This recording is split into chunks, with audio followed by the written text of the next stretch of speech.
नमस्कार दोस्तों, मैं सुमित मिश्रा स्वागत करता हूं एक बार फिर से आप सभी का एमजेटी एजुकेशन में। आज की वीडियो की शुरुआत होगी एक बड़ी गुड न्यूज से। साथियों, भारत को एक बड़ा गैस का भंडार मिला है। ये भारत की पूरी दशा और दिशा बदल सकता है। भारत जो दूसरे देशों पर निर्भर रहता है तेल और गैस के लिए, आगे चल करके हो सकता है भारत एक्सपोर्टर भी बन जाए। अपनी जरूरतें तो पूरी ही करेंगे, आगे चल करके हो सकता है हम लोग एक्सपोर्टर बन जाएं। ये मत भूलिएगा कि एक टाइम पर सऊदी अरेबिया, यूएई, ये सब देश जो हैं बस केवल वल्हा बीबी ही किया करते थे। ये केवल रेत थे और अचानक से तेल का भंडार और गैस का भंडार मिलने की वजह से ये अमीर होते चले गए। और आज आप स्थिति देख सकते हो, इन लोग के यहाँ तेल खत्म तो मतलब इनका खेल भी खत्म। ये लोग आगे आने वाले दिनों में इस चीज़ को अच्छे से जानते हैं, इसलिए टूरिज्म को बढ़ावा दे रहे हैं। लेकिन भारत, इसकी नींव पहले से ही मजबूत है।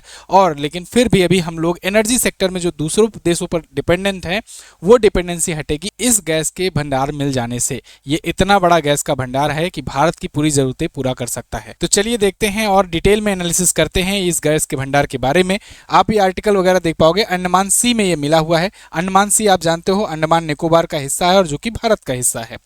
तो अंडमान सागर में 300 मीटर की गहराई पर जाकर के एक कुआं खोजा गया है। देखिए, इन्होंने कहा है, हरदीप सिंह पुरी जो कि अपने केंद्रीय मंत्री हैं, इन्होंने कहा है कि ये भारत को खजाना मिलने जैसा है। लेकिन ऐसा ही खजाना आपको तब मिलेगा जब आप जॉब पा जाओगे। तब ये जॉब आपको दिलाएगा संकल्प बैच। संकल्प बैच साथियों आरआरबी एनटीपीसी सीबीटी 2 के एग्जाम के लिए स्पेशली लॉन्च किया गया है, जिससे उन लोगों को समय पर सारे कंटेंट एक साथ दिए जा सके, क्योंकि समय बहुत कम है। 13 अक्टूबर को आप लोग का एग्जाम है सीबीटी 2 का। लेकिन ये संकल्प बैच सभी एग्जाम में काम आएगा। मतलब करंट अफेयर और स्ट्रेटेजी का बैच है, तो आप किसी भी एग्जाम में अगर तैयारी कर रहे हो जहां पर करंट अफेयर और स्ट्रेटेजी के पूछा जाता है, तो आपके लिए ये बैच है। ये बैच लॉन्च करके सीबीटी 2 को इसलिए कह रहा हूं टारगेट करके, क्योंकि उनका एग्जाम पेपर पहले है और उन तक मैं पूरा कोशिश कर रहा हूं इसको बैच को कंप्लीट करने की। बाकी आप ये बैच लोगे जब, तो ये दिसंबर तक चलेगा और इसमें दिसंबर तक अपडेटेड कंटेंट आएंगे और वैलिडिटी आपको लाइफ टाइम इसकी मिलने वाली है। मतलब आप अगले साल के भी जो एग्जाम देने जाओगे उसमें भी तो ऐसा तो है नहीं कि आप 2025 में दे रहे हो एग्जाम, 2024 के क्वेश्चन नहीं पूछे जाते हैं ना। तो यानी 2026 में भी कोई एग्जाम दे रहे होगे तब भी ये काम आने वाला है बैच आपका।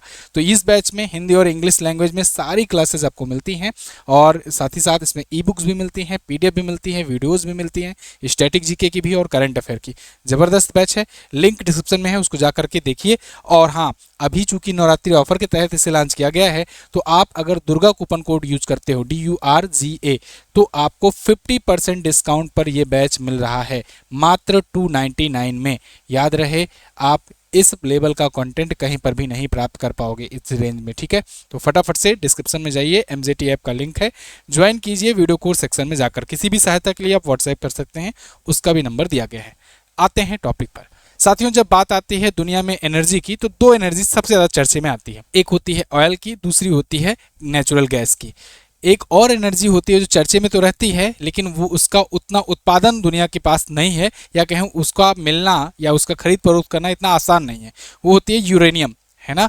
वो वही देश उसको लेकर के संभाल पाते हैं जिनके पास न्यूक्लियर रिएक्टर होते हैं, जो न्यूक्लियर एनर्जी अपने यहाँ पर यूज करते हैं। बड़े बड़े देश आप ले लो, इंडिया भी आज के टाइम पर बहुत सारे न्यूक्लियर प्लांट चलाता है। खैर, लेकिन यहाँ पर नेचुरल गैस और जो क्रूड ऑयल है वो पूरा दुनिया यूज करती है। तो ऐसे में आप क्रूड ऑयल तो जानते हो कि दुनिया में आज के टाइम पर सबसे ज़्यादा भंडारण वेनेजुएला के पास है। लेकिन नेचुरल गैस की अगर बात करें तो सबसे ज़्यादा प्रोडक्शन नेचुरल गैस का आज के टाइम पर यूएसए कर रहा है। अमेरिका के पास ये 2021 का डेटा है। 2021 तक ये 934 बिलियन क्यूबिक मीटर में ये प्रोडक्शन कर रहा था। दूसरे पर रसिया था 701 बिलियन क्यूबिक मीटर में। इसके अलावा बाकी आप देश ऑस्ट्रेलिया देख पाओगे, ईरान देख पाओगे, चाइना, ये सब प्रोडक्शन करते हैं। Turkmenistan, Uzbekistan, Qatar, Saudi Arabia, Norway, Canada, ये सब देश। और इस टाइम तक 2021 तक रूस दुनिया का सबसे बड़ा एक्सपोर्टर था नेचुरल गैस के मामले में। सबसे ज़्यादा बेचता था रूस ही, क्योंकि ये रूस जो है ना, ये यूरोप में पड़ता है। मैक्सिमम हिस्सा जो इसका है, जहाँ पर आबादी रहती है, वो रूस में पड़ती है। इसका जो साइबेरिया क्षेत्र है, जो एशिया वाला क्षेत्र है, उसमें ज़्यादा कोई रहते नहीं है। खैर, तो जो साइबेरिया वाला क्षेत्र है, यहाँ पर ठंडी बहुत होती है। तो ये लोग उसके लिए अपना एक नया मॉडल बनाए। वो मॉडल क्या था कि नेचुरल गैस की मदद से रूम का टेम्परेचर कैसे हाई किया जाए, रूम को कैसे गर्म रखा जाए। जैसे आप एसी वगैरह चलाते हो ना, ऐसे इन्होंने हर एक रूम में ऐसी सप्लाई चेन बनाई कि रूम को कैसे गर्म किया जाए। अब और बाकी के देशों में यूरोपियंस को ये टेक्नोलॉजी बहुत पसंद आई, लेकिन उनके पास नेचुरल गैस थे नहीं, तो उन्होंने रूस से परचेज करना शुरू किया। तो रूस जो है धीरे धीरे फैलते फैलते पूरे यूरोप में फैल गया। मतलब आप ऐसा समझो कि रूस 2021 आते आते तक जर्मनी देश, जो कि इतना बड़ा देश है, उस देश में आधी आबादी को अकेले रूस से सप्लाई होती थी नेचुरल गैस। और वो किस लिए? क्योंकि वो सब जगहों पर बहुत ज़्यादा ठंडी होती है, बहुत ज़्यादा सर्दियाँ होती हैं, तो वहाँ पर ये रूम को गर्म करता था टेम्परेचर को मेंटेन करने के लिए। लेकिन अगर आपको याद हो तो आगे 2022 में ही शुरू हो गया, फरवरी 2022 में रसिया यूक्रेन का वार। उसके बाद अमेरिका ने खूब सैंक्शंस लगाने शुरू किए रसिया पर। जब रसिया पर खूब ज़्यादा सैंक्शन लगने शुरू हुए तो रसिया का एक्सपोर्टेशन धीरे धीरे कम होने लगा। हालांकि उसके बाद भी रसिया बहुत सारे यूरोपीय देश को गैस सप्लाई करता है और आज भी करता है, अभी भी कर रहा है यूरोप में बहुत सारे देशों को, लेकिन उस लेवल का नहीं कर रहा है जिस लेवल का पहले किया करता था। तो अब कौन करने लगा? तो फिर अमेरिका करने लगा। ये चीज़ मैं आपको बार बार बताता हूँ, जब भी कहीं पर भी कोई भी युद्ध होता है ना, तो अमेरिका बन करके तो आता है कि हम तुम्हारी रक्षा करेंगे, तुम्हारी सिक्योरिटी सेफ्टी की जिम्मेदारी रखेंगे, लेकिन इसका कहीं ना कहीं हित छिपा होता है। और बाद में जब आप डेटा उठा करके खंगाल कर देखते हो तो पता लगता है कि फायदा इसका सिर्फ और सिर्फ अमेरिका उठा करके ले गया। कोई भी युद्ध हो, सेकेंड वर्ल्ड वार से लेकर के आज तक जो भी युद्ध है, सबका फायदा यही उठाया हुआ है। तो अभी देखो नेचुरल गैस के एक्सपोर्टेशन में यूनाइटेड स्टेट्स ऑफ अमेरिका सबसे ऊपर आ गया है। इसके पास कितना प्रोडक्शन होता है, ये मैंने आपको बताया 935 पहले होता था, अब 967 बिलियन क्यूबिक मीटर का इसका होने लगा है प्रोडक्शन। फिर रसिया का प्रोडक्शन होता है, अभी भी रसिया लार्ज स्केल में प्रोड्यूस करता है। फिर ईरान का, चाइना का, कनाडा का। देख रहे हो, यूनाइटेड स्टेट खुद तो सबसे ज़्यादा बेच रहा है, उसके बाद जो उसके नीचे की 2 देश हैं उन पर खूब ज़्यादा सैंक्शन लगा रखा है। अब चाइना उतना मात्रा में करता नहीं है प्रोडक्शन, तो मतलब चाइना कंपटीशन में है नहीं। तो आप देख रहे हो, अगर ऊपर चढ़ना है इसको तो ये क्या करता है, दूसरे की टांग खींचता है।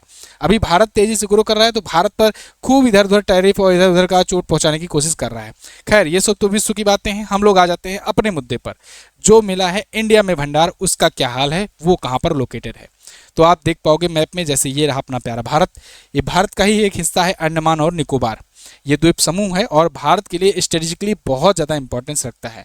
क्यों? इसको मैं किसी और वीडियो में कभी बहुत ज़्यादा डिटेल में अच्छे से आपको समझाऊंगा। अभी के लिए मोटा मोटा इतना जानो कि इंटरनेशनल लॉ के अकॉर्डिंग जैसे आपका बॉर्डर जो भी है, वहाँ से आप 80 किलोमीटर की दूरी तक तो बिल्कुल भी आपका पूरा पूरा राइट होता है, किसी को घुसने तक नहीं दे सकते हो। कोई घुसा तो आप अटैक तक कर सकते हो, लेकिन इसके बाद 200 किलोमीटर के आसपास की रेंज तक आपका राइट होता है कि वहां पर दूसरे देशों की जहाज तो आ जा सकती हैं, लेकिन आपका उस समुद्र पर अधिकार होता है उस क्षेत्र पर। और वहां पर कोई ऑयल अगर प्रोड्यूस करना है, तेल खोजना है, गैस खोजना है, तो ये सब चीज़ें आप कर सकते हो। मछली उत्पादन करना है तो ये सब आपका हो सकता है। अब आप सोचो, भारत के केस में ये 200 किलोमीटर या 280 किलोमीटर कहाँ तक होगा? यहाँ तक होगा, है ना, यहाँ तक होना चाहिए। लेकिन अंडमान निकोबार द्वीप समूह हो जाने की वजह से भारत इस रीजन में भी, ये इसके पास भी 200 किलोमीटर जोड़ लो, यहाँ पर भी अपना आधिपत्य हो जाता है। और यही कारण है कि ये अंडमान निकोबार जो है स्ट्रेटेजिकली बहुत ज़्यादा इंपॉर्टेंस रखता है भारत के लिए। अभी तो ये एक फ़ायदा मैंने गिनाया। इसके बाद इधर मलक्का स्ट्रेट से होकर के जो यात्राएं होती हैं, जो लोग अपना शिप लेकर के जाते हैं, वो आने के बाद अगर इधर हिंद महासागर में आते हैं या इधर साइड में आते हैं तो उनको भारत से सामना करना पड़ता है। इसके फ़ायदे तो अलग ही हैं, तो उस पर भी हम लोग बात करेंगे कभी डिटेल में। अभी हम लोग यहाँ अंडमान और निकोबार की बात करते हैं। ये बेसिकली 2 बड़े द्वीप समूह हैं। अंडमान ऊपर है, नीचे है निकोबार, ठीक है ना। अब इसी में अंडमान के पास में एक सागर है जिसे अंडमान सागर कहते हैं, मतलब समुद्र का छोटा हिस्सा है उसे सागर कहते हैं, ठीक है। तो ये अंडमान सागर है। इसी अंडमान सागर में ही खोजा गया है ONGC के द्वारा। किसके द्वारा? Oil and natural gas, ONGC corporation of India limited, Bharat की एक महारत्न कंपनी है। और इस महारत्न कंपनी ने अभी दावा किया है कि इसे नेचुरल गैस का भंडार मिला हुआ है। ये गैस का भंडार अंडमान सागर के श्री विजयपुरम 2 कुएं में मिला है। ये नेचुरल गैस है और इसमें बताया जा रहा है 87% मीथेन है। मीथेन जो है ये CH4, जिसे आप केमिकल लैंग्वेज में लिखते हो CH4 मीथेन, तो ये काफ़ी अच्छा माना जाता है गैस के लिए, प्राकृतिक गैस के लिए। तो ये खोज भारत की ऊर्जा की सुरक्षा और आत्मनिर्भरता के लिए अहम साबित हो सकती है। अब ये कहाँ पर स्थित है? तो इसका लोकेशन मैंने आपको बताया अंडमान सागर में। अंडमान सागर में अंडमान द्वीप समूह के पूर्वी तट से लगभग 17 किलोमीटर की दूरी पर यह है स्थित। इसमें जो मैंने आपको शुरुआत में बताया था ना 300 मीटर की गहराई पर, तो इसमें जो वाटर डेप्थ है वो है 295 मीटर। और इसमें दो टर्म आपको देखने को मिलेंगे, एक वाटर डेप्थ, एक टारगेट डेप्थ। एक्चुअल में क्या है ना, समुद्र के नीचे भी जमीन ही है, ऐसा नहीं है कि पृथ्वी पर जमीन नहीं है ना। समुद्र जहाँ पर वहाँ पर पूरा पानी ही पानी है, वहाँ पर भी समुद्र यानी कि बहुत बड़े भाग तक, बहुत ज़्यादा गहराई तक वहाँ पर पानी है, उसके नीचे जमीन ही है। तो यहाँ पर वाटर डेप्थ जो है वो है 295 मीटर, मतलब 295 मीटर तक तो पानी ही पानी भरा हुआ है। लेकिन ये जो पानी है इसके नीचे जो ज़मीन है, यहाँ पर ये टारगेट रखा गया कि हम 2650 मीटर तक और गहरा कुआं खोदेंगे समुद्र के अंदर। ठीक है, तो समुद्र के अंदर 295 मीटर के अंदर जब कुआं खोदा जाना शुरू हुआ, तो ये जो कुआं बना 2650 मीटर का, इस 2650 मीटर में ये आकर के कुछ 2200 मीटर की गहराई तक आते आते, 2212 से 2250 मीटर तक गहराई में आते आते तब पता चला कि यहाँ पर नेचुरल गैस मौजूद है, यहाँ पर प्राकृतिक गैस के भंडार हैं। और इस प्राकृतिक गैस का जो ये वाला हिस्सा था, ये जो खोजा गया है, तो ये इतना ज़्यादा है कि भारत आत्मनिर्भर बन सकता है नेचुरल गैस में भी, साथ ही साथ भारत एक्सपोर्टर भी बन सकता है। खैर, अब आगे का प्रोसेस है इसको कॉमर्शलाइज करना, मतलब इसके लिए बिडिंग प्रक्रिया वगैरह होगी, कंपनियों को बताया जाएगा, इन्फॉर्म किया जाएगा, अपना मॉडल बताया जाएगा कि भाई हमने खोजा तो है लेकिन इसको निकालो। निकालना बहुत ज़रूरी है। आपने कई बार सुना होगा, मैंने बताया है कि बलूचिस्तान में बहुत ज़्यादा ऐसा मिनरल्स, रेयर अर्थ मिनरल या फिर गैस के भंडार या फिर तेल के भंडार पाए गए हैं। पता चला है सबको कि यहाँ पर है, लेकिन वहाँ पर कोई निकालने वाला नहीं मिल रहा है, कि मतलब कोई कंपनी जाकर के कहे कि हम निकालेंगे। चाइना एक दो बार कहा कि हम निकालेंगे, तो वहाँ पर बलूचिस्तान लिबरेशन आर्मी जो है मार के भगा दे रहे हैं सबको कि हमारे देश का चीज़ है, तुम तो नहीं निकालोगे, तुम निकालोगे तो पाकिस्तान को दे दोगे या फिर पूरा अपना लोन चुकाने पर ले लोगे। अब अमेरिका बीच में दखलंदाजी कर रहा है बलूचिस्तान से, उस जगह से मिनरल्स और ये सब निकालने का। तो पाकिस्तान के पास है तो मिल तो रहे हैं, समय समय पर संकेत मिल रहे हैं कि यहाँ पर भंडार हो सकता है, लेकिन वो खोज नहीं पा रहे हैं, वो प्रोडक्शन हो नहीं पा रहा है। ऐसे ही यहाँ पर कॉमर्शलाइजेशन जब किया जाएगा तो उसके बाद से फिर कंपनियां आएंगी, उनको ये मॉडल समझाया जाएगा तो कि आप निकालो यहाँ से, तो वो निकालेंगी, ठीक है ना, वो प्रोडक्शन करेंगी। अब आप कहोगे सर ये प्राकृतिक गैस का यूज क्या होता है, जनरली इसको सुनते नहीं हम लोग, ये प्राकृतिक गैस है क्या? तो आप आजकल देखते हो जो सीएनजी गाड़ियाँ चलती हैं, देखते हो ना, सीएनजी क्या है? सीएनजी यानी कि कंप्रेस्ड नेचुरल गैस। तो यहाँ पर क्या मिला? नेचुरल गैस, यानी कि आपको सबसे ज़्यादा यूज़ तो यही देख लो, गाड़ियाँ जो चलती हैं ये। इसके अलावा आप एलएनजी सुनते हो, एलएनजी लिक्विफाइड नेचुरल गैस, तो ये एलएनजी में भी काम आता है। तो सीएनजी हो, एलएनजी हो, इन सब मामले में भारत आत्मनिर्भर बन सकता है। और आप सोचो कि इसका कितना लार्ज स्केल पर यूज हो सकता है इंडिया में। खैर, अब ये जो श्री विजयपुरम 2 कुआं है, यहाँ पर पुष्टि हो गई है कि भारत को गैस मिला हुआ है और भारत सरकार ने लक्ष्य भी रखा है कि 2047 तक हम लोग एनर्जी के मामले में आत्मनिर्भर हो जाएंगे। अब इस पर आपकी क्या राय है, आप लोग कमेंट करके जरूर बताइएगा।